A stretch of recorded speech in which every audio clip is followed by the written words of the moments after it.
What does it take to void a contract? There's three basic ways that you are looking at voiding, meaning you're in a contract, you're moving to closing, and something comes up and one party or another is like, I'm not moving forward, I'm going to void. The number one way that properties get voided in Virginia is through the home inspection. If there's a mechanical issue or there's a radon gas problem or even termites, these are reasons that you could void the contract. Now, in the Northern Virginia Association of Realtor contract, the termites are pre-agreed to by the seller to repair any damage from termites and also to treat any termites that might come up that are live and active. So that's not an easy out there. If it's a septic well or water inspection and the buyer doesn't like what they find, they can void because of that.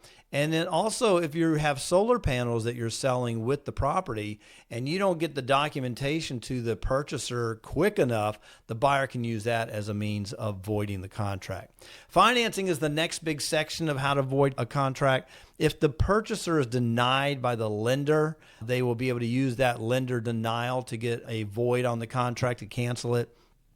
Sometimes it's appraisal. It doesn't come in at the right price. It's below what the asking price is. And so what the buyer can do is cancel because of that.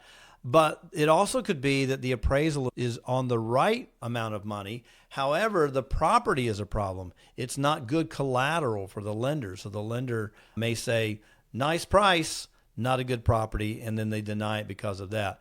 The financing deadline in the Northern Virginia, you've got two ways you can go about that. You have a hard deadline, or you have an automatic extension. And if you choose the automatic extension, that's fine. Let's say it's the 15th of the month. 15th comes and goes. You haven't gotten approval or clear to close yet from the lender. And so you keep moving forward. But then let's say that the seller's like, I don't want to keep waiting. You're 3 days past the deadline. The seller can send a notice for the buyer to void or go ahead and remove that contingency. So the seller's not voiding. They're giving a notice to the buyer to void or give me the approval letter, one or the other on that one.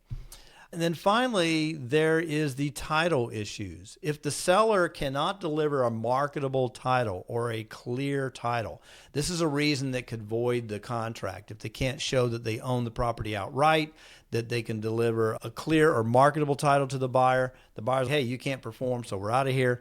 And finally, the death of the buyer. I know it's kind of morbid, but if the buyer dies, then there's no way for them to purchase the property. Interestingly, if the seller dies, there's still a pathway there for the property to be sold. And the contract says if the seller dies, the seller's heirs or the estate will sell the property to the buyer. It's not an automatic void because of that. Thanks for much coming by. I would love it if you shared these videos. The easiest way to do that is just click the share button below and share it on your social media, whether it's Facebook or Instagram or LinkedIn. Also like it and subscribe to my channel. I would appreciate that. And it works for the algorithms and I get bragging rights. Thanks so much and have a great day.